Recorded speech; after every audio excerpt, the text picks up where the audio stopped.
നമുക്ക് കിരണിന്റെയും കല്യാണിയുടെയും ഇന്നത്തെ നല്ലൊരു വിശേഷം കേട്ടാലോ. അങ്ങനെ ഇന്നത്തെ വിശേഷത്തില് സരയുവിനെ അങ്ങനെ വിസ്തരിക്കുവാണ് വക്കീല്. ഈ സമയത്ത് സരയുവിനോട് ചോദ്യങ്ങൾ ചോദിക്കുന്നുണ്ട്. രാഹുലിനെ അത്രയ്ക്ക് ഇഷ്ടമാ, തന്റെ അച്ഛനോട് തെറ്റ് ചെയ്യില്ല എന്നൊക്കെ പറയാണ്. ഈ സമയത്ത് വക്കീല് വെച്ചു, അങ്ങനെയാണെങ്കിൽ നിങ്ങളെ പ്രസവിച്ച നിങ്ങളുടെ അമ്മയെ നിങ്ങൾക്ക് ഇഷ്ടമില്ലെന്ന് ചോദിക്കണം. അത് കേട്ട് കഴിഞ്ഞപ്പോ സരയു ഒരു നിമിഷം ഒന്ന് പതറി. പിന്നീട് പറഞ്ഞു, എന്നെ പ്രസവിച്ച എന്റെ അമ്മയാന്നുള്ള കാര്യം തന്നെ ഞാൻ അറിയണത് ഈ അടുത്ത കാലത്ത് തന്നെ. അങ്ങനെ എനിക്ക് അവരെ സ്നേഹിക്കാനായിട്ട് പറ്റുമോ? ഞാൻ അവരെ അമ്മയായിട്ട് ഒരിക്കൽ പോലും കണ്ടിട്ടില്ല. എന്നെ നോക്കി വളർത്തിയത് എന്റെ പെറ്റമ്മയായിട്ട് ഞാൻ കരുതിക്കൊണ്ട് വന്ന സ്ത്രീയെ മാത്രമേ എനിക്ക് അമ്മയായിട്ട് കരുതാൻ പറ്റുള്ളൂ. മറ്റാരെയും എനിക്ക് അങ്ങനെ കരുതാനായിട്ട് സാധിക്കില്ല. അതുകൊണ്ട് കോടതിയുടെ മുന്നിൽ എനിക്കൊരു അപേക്ഷയുണ്ട്. ഒരു കാരണവശാലും ആ സ്ത്രീയോട് എന്റെ മുന്നിലേക്ക് വരരുതെന്ന് പറയണം. പെറ്റമ്മയുടെ അവകാശം പറഞ്ഞുകൊണ്ട് എന്ന് പറയണം. ഇത് കേട്ട് കഴിഞ്ഞപ്പോൾ വക്കീലിന് പിന്നെ കൂടുതലൊന്നും ചോദിക്കാല്ലായിരുന്നു. പിന്നെ സരയുവിന്റെ വിസ്താരങ്ങൾ സരയു അങ്ങോട്ട് ഇറങ്ങി പോവാണ്. ആ സമയം വക്കീല് പറഞ്ഞ്, കേട്ടില്ല പറഞ്ഞേ, അച്ഛൻ വളർത്തിയ മോൾ ഇങ്ങനെയൊക്കെ പറഞ്ഞില്ലെങ്കിൽ അത്ഭുതമുള്ളൂ. പെറ്റമ്മയെ വരെയാണ് തള്ളി പറഞ്ഞിരിക്കുന്നത്. അച്ഛന്റെ അതേ ക്രൂരതകളൊക്കെ കണ്ടു വളർന്ന മോളല്ലേ ഇങ്ങനെയൊക്കെയോ പറയുള്ളൂ എന്ന് പറയണം. അങ്ങനെ വാദപ്രതിവാദങ്ങളൊക്കെ കഴിഞ്ഞു. അവസാനം ഇനിയിപ്പോൾ കോടതിയുടെ ജഡ്ജിയുടെ തീരുമാനമാണ്. അങ്ങനെ ജഡ്ജി വിധി പ്രസ്താവിക്കുകയാണ്. ജഡ്ജി പറഞ്ഞു, രാഹുൽ കുറ്റക്കാരനാണെന്ന് തെളിഞ്ഞുകൊണ്ട് രാഹുലിനെ കോടതി റിമാൻഡ് ചെയ്യുമെന്ന് പറയാം. ഇത് കേട്ടുകഴിഞ്ഞപ്പോൾ രാഹുലിന്റെ ആകെപ്പാടെ ഞെട്ടല്, അതുപോലെ തന്നെ സരയുവിനും. അങ്ങനെ കോടതി പിരിഞ്ഞു കഴിഞ്ഞപ്പോൾ സരയു പോയി രാഹുലിനെ കെട്ടിപ്പിടിച്ച് പൊട്ടിക്കരയുകയാണ്. അച്ഛാന്ന് പറഞ്ഞുകൊണ്ട്. സാരമില്ല മോളെ, ഞാൻ പുറത്തു വരും, മോള് ധൈര്യമായിട്ടിരിക്കുക എന്നൊക്കെ പറഞ്ഞ് സരയുവിനെ ആശ്വസിപ്പിക്കുകയാണ്. ആ സമയം കിരണും കല്യാണിയും വക്കീലും ചന്ദ്രസേനും രൂപയൊക്കെ പുറത്തേക്ക് വരികയാണ്. അങ്ങനെ പുറത്ത് വന്നു കഴിഞ്ഞപ്പോഴത്തേനും ചന്ദ്രസേനൻ പറഞ്ഞു, അയാൾക്ക് കിട്ടണം, അയാൾക്ക് ഇനി കൂടുതൽ മാക്സിമം ശിക്ഷ കിട്ടണം, ഒരു കാരണവശാലും അയാൾ പുറത്തു വരാൻ പാടില്ല. അത് കേട്ടാകുമ്പോൾ വക്കീൽ പറഞ്ഞു, അത് ശരിയാ, അയാൾക്കിടെ നമുക്ക് പണി കൊടുക്കാന്നേ. കാരണം അയാളുടെ ഭാര്യ പ്രസവിച്ചു കഴിഞ്ഞപ്പോൾ ആ കുഞ്ഞു മരിച്ചു. പക്ഷേ എങ്കില് അയാൾ ചെയ്ത ചതി, വേറൊരു കുഞ്ഞിനെ, അയാളുടെ സ്വന്തം ചോര തന്നെയാ, അതിനെ അതിന്റെ അമ്മ പോലും അറിയാതെ അവിടെ കൊണ്ട കിടത്തിയില്ലേ. എന്നിട്ടോ അയാൾ ചെയ്ത ഈ ക്രൂരത ഇത്രയും കാലം മറച്ചു വെച്ചില്ലേന്ന് ചോദിക്കണം. അതിനുള്ളൊക്കെയുള്ള ശിക്ഷ അയാൾക്ക് കിട്ടും. അതുകൊണ്ട് അയാൾ പെട്ടെന്നൊന്നും പുറത്തു പോകാൻ പോകുന്നില്ല. എന്ത് ചെയ്യണം, ഞാൻ നോക്കിക്കോളാം എന്നൊക്കെ വക്കീൽ വാക്ക് കൊടുക്കണം. അപ്പോഴേക്കാണ് രാഹുലിനെ കൂടി പുറത്തേക്ക് പോലീസുകാർ വരുന്നത്. രാഹുലിനെ കണ്ട ചന്ദ്രശാനം പറഞ്ഞു, എടാ നിനക്കിട്ടുള്ള പണി ഇതൊന്നും അല്ല, നീ ഇനി പുറത്തിറങ്ങാനേ പോകുന്നില്ലടാ, നീ അകത്ത് തന്നെ ആയിരിക്കും. പിന്നെ ചെല്ലിയല്ലേ, അവിടെ വേറെ 2 ക്രിമിനൽസും കൂടെ ഉണ്ടല്ലോ നിനക്ക് കൂട്ടായിട്ട്, ചെന്ന് പ്ലാനുകളും പദ്ധതികളും ഒക്കെ തയ്യാറാക്കുക, എന്താ ഏതാന്നൊക്കെ എന്ന് പറയണം. അങ്ങനെ രാഹുലിനെ പോലീസുകാർ കൂട്ടിക്കൊണ്ടു പോയപ്പം സരുവിന് നെഞ്ചു പറയുന്ന വേദനയായിരുന്നു.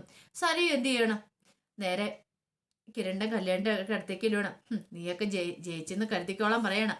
അത് കേട്ടപ്പോ കല്യാണി പറഞ്ഞു, എടി നിനക്ക് നാണമില്ലേ, നീ ഇത്രയ്ക്ക് ഇത് വന്ന് പറയാനായിട്ട്? നീ ഇനി സ്വന്തം കുഞ്ഞിനെങ്കിലും നേരാമണം പോയി നോക്കടി, അല്ലെങ്കിൽ നിനക്ക് ഒരു കാരണവശാലും നിനക്കിനി ഒരു ഗതി ഉണ്ടാകത്തില്ല.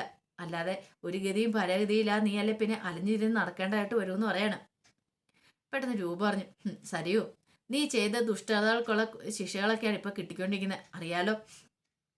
ഇനിയെങ്കിൽ നീ നന്നാവാനായിട്ട് നോക്ക്, അല്ലെങ്കിൽ തന്നെ കണ്ടില്ലേ എന്നെ എന്റെ ചന്ദ്രനെ ഇല്ലാതാക്കാനായിട്ടാ നിന്റെ അച്ഛൻ ശ്രമിച്ചത്. അതിനകത്ത് നിനക്കൂടെ പങ്കുണ്ടോന്നുള്ള ഒരു കാര്യത്തിൽ എനിക്കിപ്പോ സംശയമില്ല. സംശയമുണ്ട്. കാരണം അത്രയ്ക്ക് ദുഷ്ടയാ നീയും നിന്റെ അച്ഛനൊക്കെ. നിന്നെയൊക്കെ അത്രയും മാത്രം ഞാൻ സ്നേഹത്തോടെ കരുതി തീറ്റിപ്പോറ്റി വന്നിട്ട് അവസാനം നീയും അച്ഛനും കൂടെ ചേർന്നിട്ട് എനിക്കിട്ട് പണി തന്നല്ലേന്ന് ചോദിക്കും. അത് പിന്നെ ആന്റി ഞാൻ കൂടുതലൊന്നും പറയണ്ടെന്ന് പറയണം. അല്ല, ഇപ്പൊ തെളിഞ്ഞല്ലോ DNA ടെസ്റ്റിന്റെ ഫലം, നീ അറിഞ്ഞല്ലോ നിന്റെ അമ്മയാണ് താഴെന്നുള്ള കാര്യം. കേട്ടപ്പോ സരയ പറഞ്ഞു, എന്റെ അമ്മയാണെങ്കിൽ ഇവരെ ഒരിക്കലും ഞാൻ അംഗീകരിക്കാണ്ട് പോകുന്നില്ല എന്ന് പറയണം. എന്റെ ജീവിതത്തിൽ ഒരു നേരിലായിട്ട് പോലും ഇവര് വരാൻ പാടില്ലെന്ന് പറയണം. ഇത് കേട്ടപ്പോ രൂപ പറഞ്ഞു, ഏയ് നിന്നെ അന്വേഷിച്ച് താര വരുമെന്നോ? ഒരിക്കലും വരാൻ പോകുന്നില്ലടി, നീ ഇനിയിപ്പൊ താരയെ അന്വേഷിച്ച് വരായിരുന്നാ മതി എന്ന് പറയണം. അവസാനം സരയു സമനില തെറ്റി അങ്ങോട്ടേക്ക് ഇറങ്ങി പോവാണ്. അങ്ങനെ വീട്ടിലേക്ക് വന്നപ്പോ ശാരി കാത്തു നിൽക്കുന്നുണ്ടായിരുന്നു. ചെന്ന് കഴിഞ്ഞപ്പോ ശാരി ചോദിച്ചു, എന്തായി മോളെ കാര്യങ്ങള്? എന്താവാനായിട്ട്, അതുപോലെയുള്ള കുറ്റങ്ങളൊക്കെ എന്റെ അച്ഛൻ കാണിച്ചു കൂട്ടി വെച്ചിരിക്കുന്നേ, അതുകൊണ്ട് പുറത്തു വിടുമെന്ന് കരുതിയമ്മ. ഒരിക്കലും ഇല്ലാന്ന് പറയണം. എന്റെ അച്ഛനെ റിമാൻഡ് ചെയ്യുമെന്ന് പറയണം. ദൈവമേ, ഇനി എന്തൊക്കെ സംഭവിക്കാൻ പോന്നേ.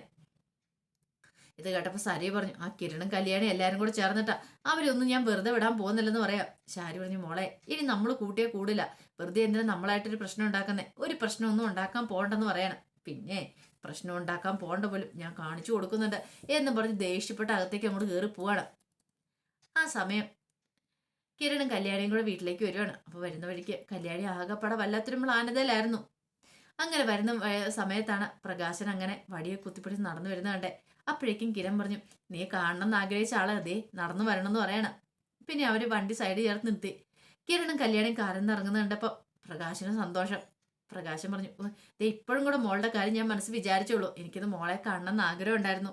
എൻ്റെ ആഗ്രഹം ഭഗവാൻ സാധിച്ചു തന്നു. എനിക്കൊന്ന് കാണാൻ പറ്റിയില്ലോ എന്നൊക്കെ പറയാണ്.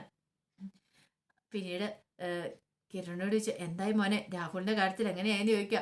അത് കേട്ട് കഴിഞ്ഞപ്പോൾ കല്യാണി പറഞ്ഞു, അയാളെ കോടതി റിമൈൻഡ് ചെയ്തു, അയാൾ അകത്തേക്ക് പോയെന്ന് പറയണം. അത് കേട്ടപ്പോൾ പ്രകാശം പറഞ്ഞു, ദേ അയാൾ ഒരു കാരണവശാലും പുറത്തിറങ്ങരുത്.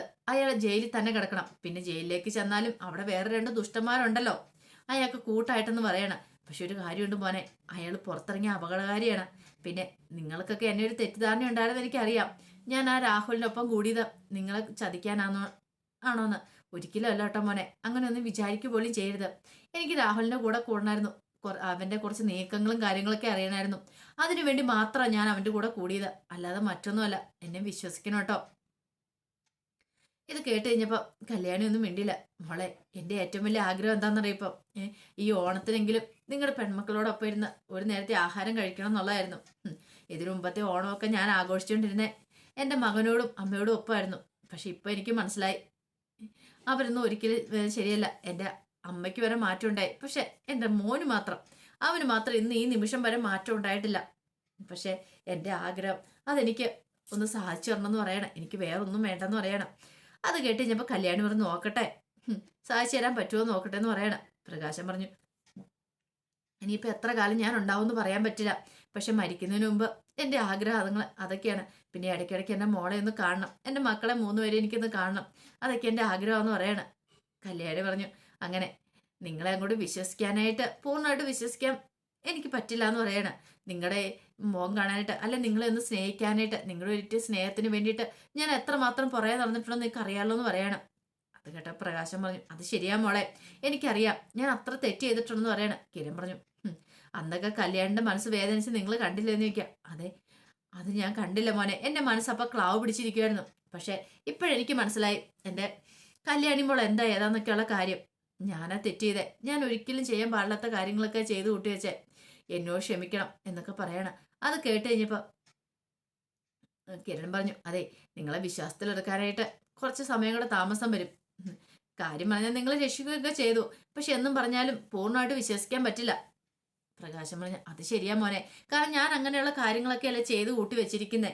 പക്ഷേങ്കിൽ ഇപ്പൊ എന്നോട് അങ്ങനെ ആ ഒരു മുഖഭാവം കാണിക്കരുത്. ഞാനിപ്പോൾ ഒരു തെറ്റും ചെയ്യുന്നില്ല, പിന്നെ നിങ്ങളെയും കുറ്റം പറഞ്ഞിട്ട് കാര്യമില്ല എന്ന് പറയണം. അപ്പോഴേക്കും കല്യാണി എന്ത് ചെയ്യണം, കുറച്ച് പൈസ പേഴ്സിനകത്തെടുത്ത് പ്രകാശന് നേരെ നീട്ടുവാണ്. ഇത് വെച്ചോളാൻ പറയണം. പ്രകാശം പറഞ്ഞു, ഇതെന്താ മോളെ പൈസയോ?